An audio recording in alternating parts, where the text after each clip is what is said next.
बिस्मिल्लाहिर्रहमानिर्रहीम। अस्सलाम वालेकुम डियर स्टूडेंट्स। जैसा कि आप जानते हैं कि चैप्टर 21 कंप्लीट करने के बाद हमने उसके फर्स्ट 5 न्यूमेरिकल्स कर लिए हैं।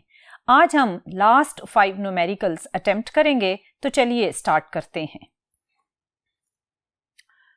डियर स्टूडेंट, 6th न्यूमेरिकल की स्टेटमेंट कुछ इस तरह से है। If uranium 92-233 decay twice by alpha emission, what is the resulting isotope? Dear student, इस क्वेश्चन में आपको अल्फा डिके 2 टाइम्स करवाना है यूरेनियम 92 और 233 में। जब uranium 92 233 first time alpha decay करेगा तो आपने बड़ी डिटेल में पढ़ा था कि अल्फा डिके में आपका हीलियम 24 न्यूक्लियाई उस पेरेंट एलिमेंट में से बाहर चला जाएगा। जब हीलियम 24 पेरेंट एलिमेंट में से बाहर गया तो इसका मतलब है कि एटॉमिक नंबर -2 हो जाएगा और एटॉमिक मास नंबर -4 हो जाएगा। इस चेंज के अकॉर्डिंग अगर आप यूरेनियम 92 233 में फर्स्ट अल्फा डिके करवाएंगे तो इसका एटॉमिक नंबर 92 से कम होकर हो जाएगा 90 और इसका एटॉमिक मास नंबर 233 से रिड्यूस होकर हो जाएगा 229 और ये बनेगा आपका फर्स्ट डॉटर एलिमेंट। और ये डॉटर एलिमेंट अब क्योंकि इसमें 2 अल्फा डिके का जिक्र है तो ये डॉटर एलिमेंट एक और अल्फा डिके करेगा, तो इस सेकेंड अल्फा डिके में इस डॉटर एलिमेंट का जो एटॉमिक नंबर था 90 वो रिड्यूस होकर हो जाएगा 88 और जो इसका एटॉमिक मास नंबर था 229 वो रिड्यूस होकर हो जाएगा 225। सो जो फाइनल एलिमेंट बना उसको अगर आप एटॉमिक नंबर और एटॉमिक मास नंबर के अकॉर्डिंग पीरियोडिक टेबल में सर्च करें तो पीरियोडिक टेबल में आपको जो एलिमेंट मिलेगा वो है रेडियम। सो इसका मतलब ये हुआ कि अल्फा डिके जब 2 दफ़ा हुए तो यूरेनियम 92 233 डिके होकर रेडियम में कन्वर्ट हो गया। सो डियर स्टूडेंट, इसमें सिंपली आपने केमिकल रिएक्शन के ही रेफरेंस से यानी 2 टाइम्स अल्फा डिके वाली इक्वेशंस के रेफरेंस से चेंज ऑफ एलिमेंट बताना है। सो ये एक सिंपल सा न्यूमेरिकल है जिसमें आपका डाटा जस्ट ये है uranium 92 233 with twice alpha emission और आपने इसमें फाइंड क्या करना है, आपने फाइंड करना है रिजल्टिंग आइसोटोप।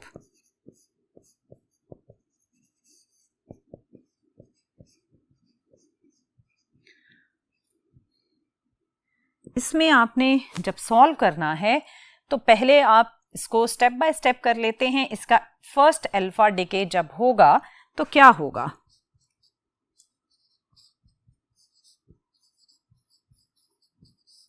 जब इसमें फर्स्ट अल्फा डिके हुआ यूरेनियम 92 233 में तो आपने अभी देखा कि हीलियम 24 आपका इसमें से इमर्ज हुआ in the form of alpha particle और इसके इमर्ज होने से 92 में जब आपने -2 किया तो ये बन जाएगा 90, 233 -4 बन जाएगा 229। ये आपका फर्स्ट डॉटर न्यूक्लियाई बना। अब इस डॉटर एलिमेंट में मजीद क्या होगा, एक और अल्फा डिके होगा। तो ये था फर्स्ट अल्फा डिके। अब आप लिखेंगे सेकंड अल्फा डिके। इसमें 90 -2 करेंगे क्योंकि अगेन एक अल्फा डिके हुआ। हीलियम 24 न्यूक्लियाई इसमें से इमर्ज हुआ तो 90 -2 करने से जो न्यू एलिमेंट आपके पास बनेगा उसका एटॉमिक नंबर होगा 88 और 229 -4 से बनेगा 225 एटॉमिक मास नंबर। सो हमने जब पीरियोडिक टेबल में देखा तो ये था हमारे पास रेडियम। सो इसका मतलब है यूरेनियम में जब 2 अल्फा डिके हुए तो फाइनली हमारे पास जो आइसोटोप बना वो है रेडियम 88 225। सो डियर स्टूडेंट, ये तो था 6th न्यूमेरिकल। अब चलते हैं और देखते हैं कि 7th न्यूमेरिकल की स्टेटमेंट क्या है। डियर स्टूडेंट, 7th न्यूमेरिकल की स्टेटमेंट कुछ इस तरह से है, calculate the energy in mega electron volt released in the following fusion reaction. और फ्यूजन रिएक्शन कुछ इस तरह से है, 1H2 प्लस 1H3 यानी ड्यूट्रियम प्लस ट्रीटियम जब आपस में फ्यूज हुए तो आपको क्या मिला, helium 2 4 plus 1 neutron. Dear student, इसमें भी अगर आपने एनर्जी कैलकुलेट करनी है तो आपको पता होना चाहिए कि इस प्रोसेस में जब ये दो आपस में न्यूक्लियाई बाइंड हुए और इनके कंबाइन होने से ये दो चीज़ें बनी, तो इसमें मैस डिफेक्ट कितना जनरेट हुआ। सो पहले आप delta M which is mass defect उसको कैलकुलेट करेंगे और उसको कैलकुलेट करने के बाद आप वैल्यूज़ अगर एटॉमिक मैस यूनिट में कैलकुलेट करते हैं तो सिंपली डेल्टा एम की वैल्यू को हम मल्टीप्लाई कर देंगे 931 मेगा इलेक्ट्रॉन वोल्ट से और वहाँ से हमारा आंसर आ जाएगा energy released in this reaction in mega electron volt. So dear student, इसमें आपके पास जो डाटा है उसमें सिंपली ये एक इक्वेशन ही गिवन है, तो आप यही रिपीट कर देंगे।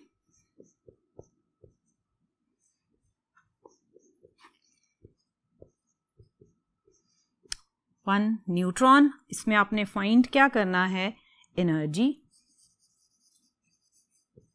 Released,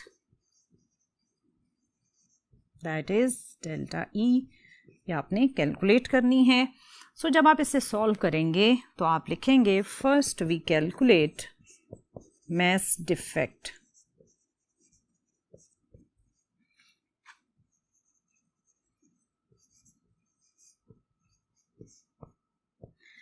again mass defect calculate करने के लिए आपको ड्यूट्रियम, ट्रीटियम, हीलियम 2 4 और न्यूट्रॉन का एटॉमिक मैस यूनिट में मैस की वैल्यूज़ का पता होना ज़रूरी है, अदरवाइज मैस डिफेक्ट कैलकुलेट करना थोड़ा मुश्किल होगा।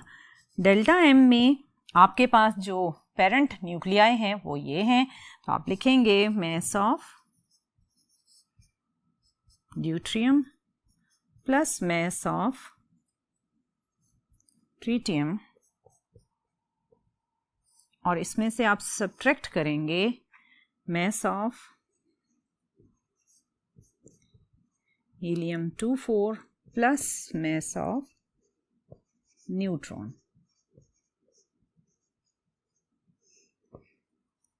अब इसमें जब आप वैल्यूज पुट करेंगे तो ड्यूट्रियम का मैस होता है 2.014102 और ये है एटॉमिक मैस यूनिट में। सो इस U और 4 में आपने कंफ्यूज नहीं होना। फिर आपने ट्रीटियम का मैस पुट किया तो that is 3.016050 U minus mass of helium 2 4 यहाँ पर आपने पुट करना है, that is 4.002603 plus mass of neutron आपको चाहिए तो ये है 1.0086665 U, सबके साथ U होगा। अब आप इन दो को जब ऐड करते हैं तो आपके पास आंसर बनता है 5.030153 U माइनस, अब आपने इन दो को ऐड किया तो आपके पास बनेगा 5.011268। इन वैल्यूज़ को जब आप सब्ट्रैक्ट करेंगे तो आपके पास बनेगा 0.011268 U। ये आपके पास है डेल्टा M और आपने अब इस डेल्टा M की वैल्यू से कैलकुलेट करनी है एनर्जी की वैल्यू। सो जब आप एनर्जी की वैल्यू कैलकुलेट करेंगे तो आप लिखेंगे for energy delta E is equal to delta M into 931 mega electron volt. Delta M की यही वाली वैल्यू आपने पुट करनी है, लेकिन क्योंकि आपने U की जगह रिप्लेस कर दिया है ऑलरेडी 931 मेगा इलेक्ट्रॉन वोल्ट को. सो आप सिंपली डेल्टा एम की वैल्यू ही पुट करेंगे, दैट इज 0.011268, क्योंकि 1U इक्वल है 931 मेगा इलेक्ट्रॉन वोल्ट के. सो आपने डायरेक्ट ही ये वैल्यू लिखी. सो जब आप इनको मल्टीप्लाई करेंगे तो you will get 17.6 mega electron volt. So dear student, इसमें आपने जब कैलकुलेशंस करनी है तो ये वैल्यूज़ आपने बहुत ही केयरफुली लिखनी है, क्योंकि अगर आपने इन वैल्यूज़ को लिखने में गड़बड़ की तो आपके आंसर में वेरिएशन आ जाएगी. सो डियर स्टूडेंट, ये तो था सिंपली एक आपका 7th न्यूमेरिकल. अब चलते हैं और 8th न्यूमेरिकल की स्टेटमेंट देखते हैं. डियर स्टूडेंट, क्वेश्चन नंबर 8 की स्टेटमेंट कुछ इस तरह से है. A sheet of lead 5 millimetre thick reduces the intensity of beam of gamma rays by a factor of 0.4. यहाँ तक की स्टेटमेंट का मतलब ये है कि आपके पास है एक लेड शीट जिसकी थिकनेस है 5 मिलीमीटर. अगर इस शीट पर गैमा रेज आप फॉल करते हैं तो जो शीट में से पास होने के बाद आपको गैमा रेज मिलेंगी, उनकी वैल्यू इनिशियल वैल्यू से रिड्यूस हुई होगी, और जो रिडक्शन फैक्टर इस सिचुएशन में आपको गिवन है, जिसका मतलब है I divided by I naught. इसमें I नॉट है original number of gamma rays जो लेड शीट में से पास होने से पहले हैं, और I वो नंबर ऑफ रेज हैं या नंबर ऑफ गैमा रेज हैं जो आपकी शीट में से पास होने के बाद हैं. इसमें अगर आप रेशो कैलकुलेट करें ओरिजिनल एंड इमर्जिंग रेडिएशंस को, तो आपके पास जो रेशो बनेगा वो है I divided by I not. इस रेशो को बोला जाता है रिडक्शन फैक्टर, और इस क्वेश्चन में जो फर्स्ट हाफ है वहां पर रिडक्शन फैक्टर गिवन है 0.4. अगर आप इसके सेकंड हाफ स्टेटमेंट को पढ़ें तो क्वेश्चन ये कह रहा है find the thickness of the lead sheet which will reduce the intensity to half of its initial value. कि अगर इस थिकनेस के साथ रिडक्शन फैक्टर 0.4 है तो वो थिकनेस लेड शीट की बताएं कि जब उसमें से गैमा रेज पास हों तो इमर्ज होने वाली रेडिएशंस के अकॉर्डिंग जो रिडक्शन फैक्टर बने, that is I divided by I not, वो इक्वल हो जाए हाफ के या 0.5 के. सो अब इन दोनों सिचुएशंस को कंपैरेटिवली सॉल्व करके हम कैलकुलेट करेंगे new thickness for which the intensity of emerging gamma rays will generate a reduction factor of 0.5. So इस क्वेश्चन के अकॉर्डिंग जो हमारे पास डाटा बनेगा उसमें आपके पास first thing is thickness of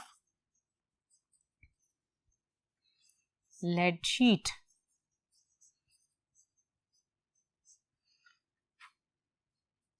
इसे आप लिख दें initial thickness of lead sheet, that is x1, और इसकी वैल्यू है 5 millimetre, which means 5 into 10 to power 3, 10 to power -3 metre.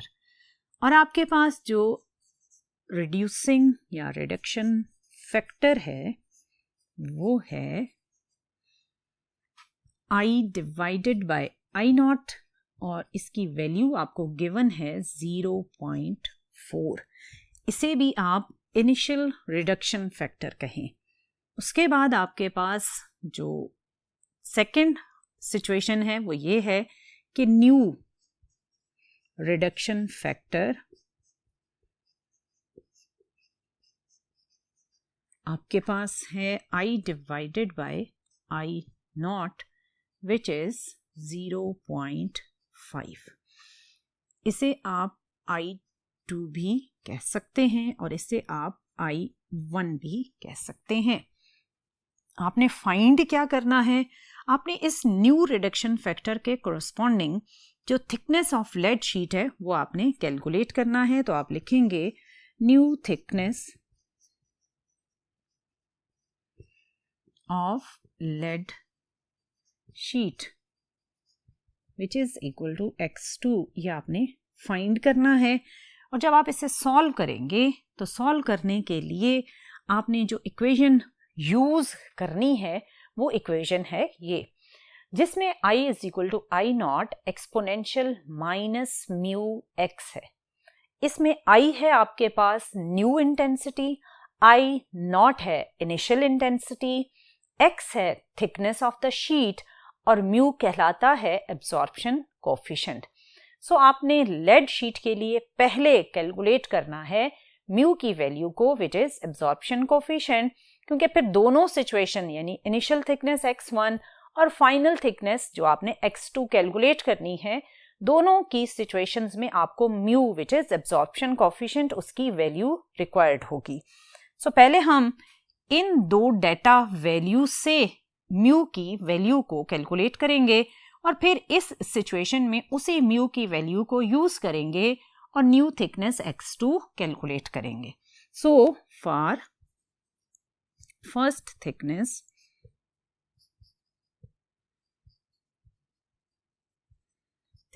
x1 आपके पास रिलेशनशिप है i is equal to I naught exponential minus mu x1। इस सिचुएशन के लिए आपके पास i ओवर आई नॉट की वैल्यू है 0.4। सो हम इसको पहले कन्वर्ट करेंगे उस फॉर्म में।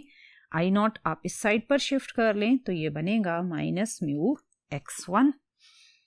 i ओवर आई नॉट की वैल्यू है 0.4 एक्सपोनेंशियल माइनस म्यू x1। इसमें आपको x1 भी गिवन है, लेकिन अभी मैं वैल्यू नहीं पुट कर रही। First we will take the log on both sides. So taking log on both sides,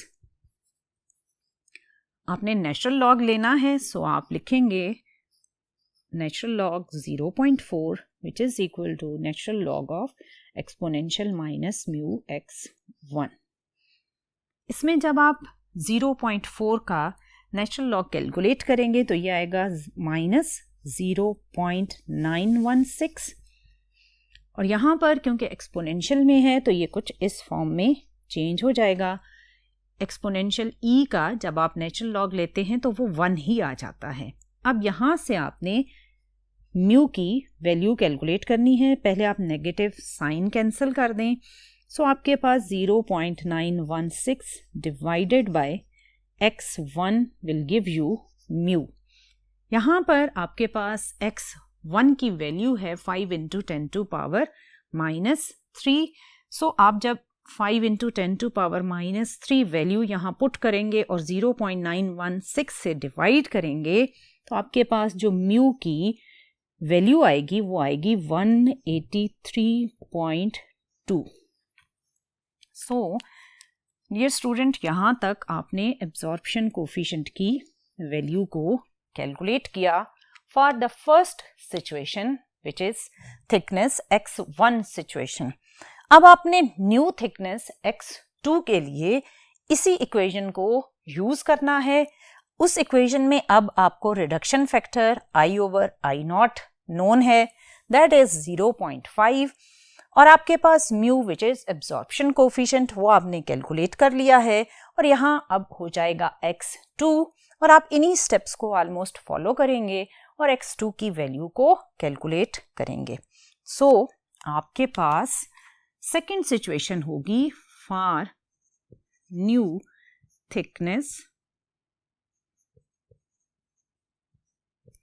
x2 we have I is equal to I naught exponential minus mu x2। Again इसे पहले इस form में change करें आप। अब हम again इसको solve करने के लिए लॉग लेंगे तो आप लिखेंगे taking log natural log on both sides. जब आपने इन इक्वेशंस का लॉग लेना है तो आपके पास होगा natural log I over I not which is equal to natural log of exponential minus mu x2 I over I not की जो न्यू वैल्यू है दैट इज 0.5 और अगेन इस साइड को जब आप सॉल्व करेंगे तो you will get minus mu x2। Natural log of 0.5 जब आप फाइंड करेंगे तो ये होगा माइनस 0.693 और म्यू की वैल्यू आपने अभी कैलकुलेट की दैट इज 183.2 तो माइनस 183.2 x2। अगेन नेगेटिव दोनों साइड पर कैंसिल हो जाएगा और आप जब 0.693 को डिवाइड करेंगे 183.2 से तो आपके पास x2 की जो वैल्यू आएगी वो है 3.78 इंटू 10 टू पावर -3 मीटर या 3.78 मिलीमीटर। सो डियर स्टूडेंट, ये थी आपकी वो न्यू थिकनेस। अगर आप लेड शीट की थिकनेस को 5 मिलीमीटर से चेंज करते हैं और बनाते हैं 3.78 मिलीमीटर तो आपके पास रिडक्शन फैक्टर बन जाता है 0.5।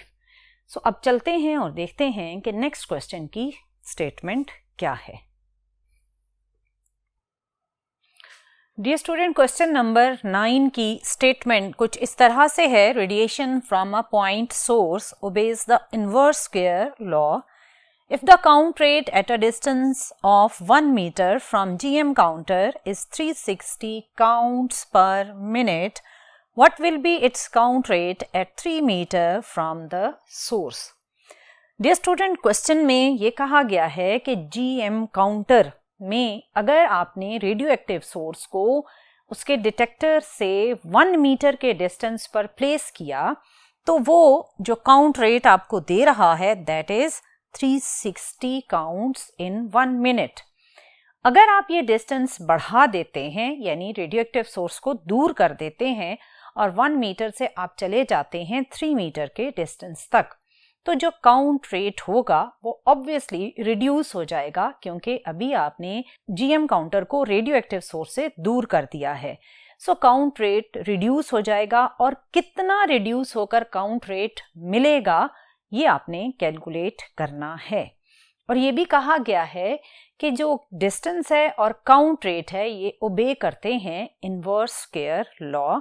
अगर हम n से इंडिकेट करते हैं काउंट्स को और r से इंडिकेट करते हैं distance between the radioactive source and detector तो आपका जो according to given question relationship बनेगा वो कुछ ऐसे बनेगा which is n proportional to 1 over r square।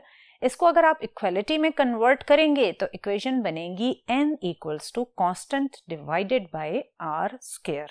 इस इक्वेशन को हम यूज करेंगे और दोनों डिस्टेंस के लिए काउंट रेट की इक्वेशंस बनाकर उन्हें जब आप कंपेयर करेंगे तो you will get the new count rate. तो डियर स्टूडेंट स्टार्ट करते हैं। आपके पास जो डाटा है उसमें जो फर्स्ट आपको डिस्टेंस गिवन है इनिशियल डिस्टेंस वो है r1 दैट इज 1 मीटर और आपके पास जो इनिशियल काउंट रेट आया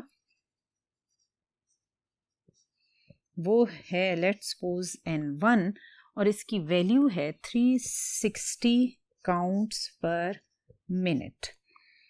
आपको जो फाइनल डिस्टेंस दिया गया वो है r2 और उसकी वैल्यू है 3 मीटर और आपसे फाइंड करने को कहा गया कि जब आपने डिस्टेंस 1 से 3 मीटर तक इंक्रीज कर दिया तो न्यू काउंट रेट n2 कितना आया। और ये भी आपको बताया गया है कि ये काउंट रेट और डिस्टेंस इनवर्स स्क्वायर लॉ को फॉलो करते हैं। सो उसे आप यूज करेंगे सॉल्यूशन में और देखेंगे कि क्या relationship between the distance and count rate बनता है। तो चलिए इसको आप सॉल्व करते हैं। सॉल्यूशन में डियर स्टूडेंट आप लिखेंगे according to the question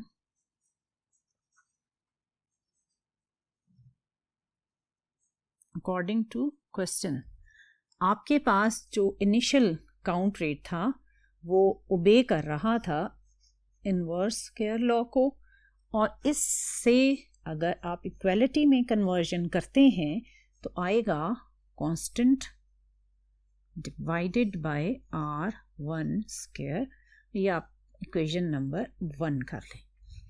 new count rate N2 भी ऑब्वियसली इन्वर्स स्क्वायर लॉ को ओबे करेगा और आपके पास इक्वेशन बनेगी constant divided by R2 square. ये आपके पास दो इक्वेशंस हैं related to the count rate and the distance. अब आप इक्वेशन 2 को इक्वेशन 1 से डिवाइड कर दें तो आपके पास आएगा dividing equation 2 by equation 1, N2 divided by N1।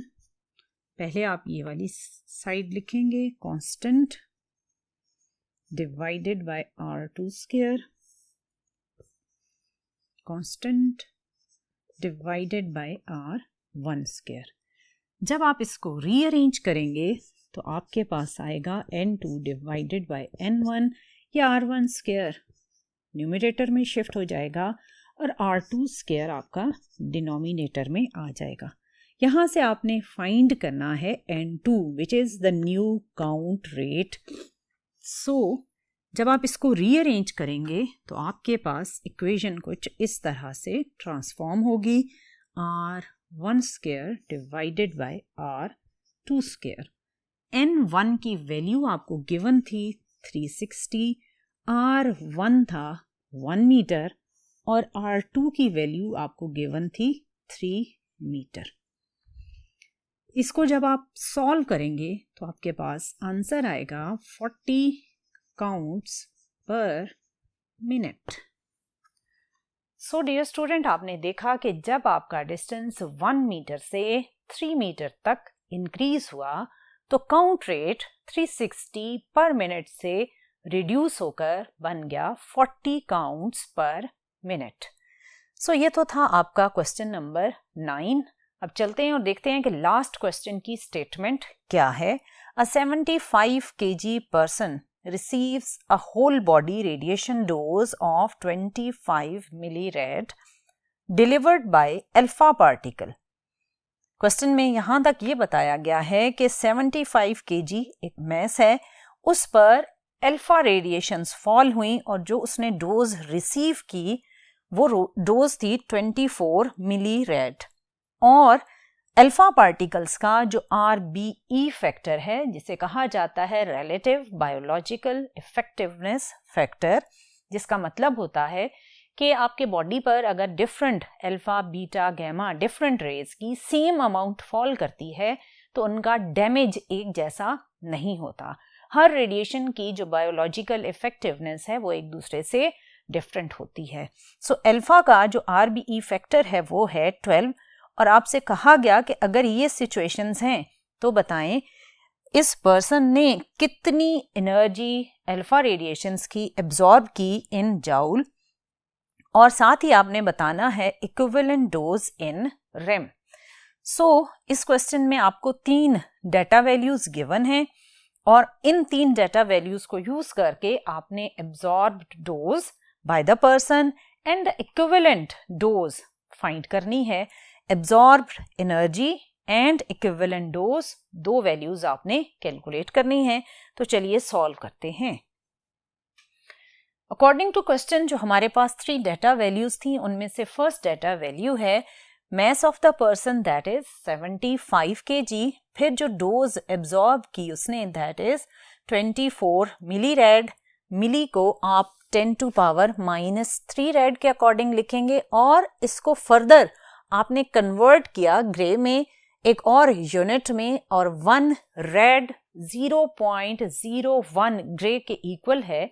सो अगर 1 रेड इतने ग्रे के इक्वल है तो आपने रेड से अगर ग्रे में कन्वर्जन करनी है तो आप 24 इंटू 10 to power -3 को मल्टीप्लाई करेंगे 0.01 से, तो ये कन्वर्ट हो जाएगा ग्रे में।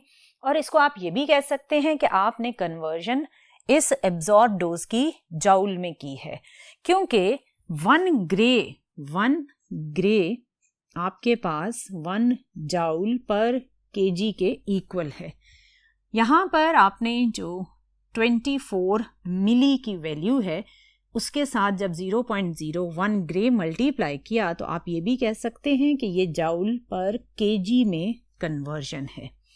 सो यहाँ पर आपने डोज को 24 मिली रेड से कन्वर्ट कर लिया ग्रे में या जाउल पर केजी में।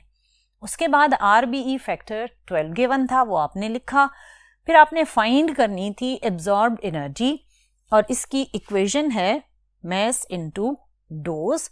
जो डोज उसने एब्जॉर्ब की उसको उसके होल बॉडी मैस के साथ आप सिंपली मल्टीप्लाई कर दें तो you will get the energy absorb. फिर आपने इक्विवेलेंट डोज कैलकुलेट करनी है, तो इक्विवेलेंट डोज में आपने जो डोज एब्जॉर्ब हुई है उसको RBE फैक्टर के साथ मल्टीप्लाई करना है, you will get the equivalent dose. So इसको जब आप सॉल्व करेंगे तो पहले आप कैलकुलेट करेंगे absorbed energy which is E, which is equal to mass into dose। mass है आपके पास 75 kg और डोज की वैल्यू है 24 into 10 to power -3 into 0.01 joule. ये है kg और ये है जाउल पर kg। सो जब आप इसको मल्टीप्लाई करेंगे तो you will get 18 into 10 to power -3 joule. ये आपके पास एब्जॉर्ब्ड एनर्जी की वैल्यू आ गई। अब आपने जो सेकंड इसमें कैलकुलेशन करनी है that is equivalent dose. So equivalent dose calculate करने के लिए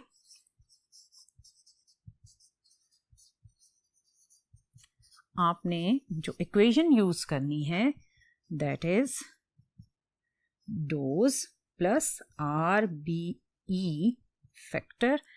आपके पास जो डोज की वैल्यू है वो आपने डाटा में लिखी that is 24 into 10 to power -3 into 0.01 और RBE फैक्टर है 12। जब आपने इन्हें मल्टीप्लाई किया तो आपके पास जो इन सारी वैल्यूज को मल्टीप्लाई करने से आंसर बनेगा that is 2.88 into 10 to power -3 sievert. यहाँ से आपने जो इक्विवेलेंट डोज कैलकुलेट की वो है सीवरेट में, और आपसे क्वेश्चन में कहा गया है कि equivalent dose in rem calculate करें। तो इस सीवरेट से जब आपने रेम में कन्वर्जन करनी है तो उसके लिए हमारे पास रिलेशनशिप है as we know 1 rem is equal to 0.01 sievert. इस रिलेशनशिप के अकॉर्डिंग अगर आपने सीवरेट से रेम में कन्वर्जन करना है तो आप सिंपली इस इक्विवेलेंट डोज को डिवाइड कर देंगे 0.01 से।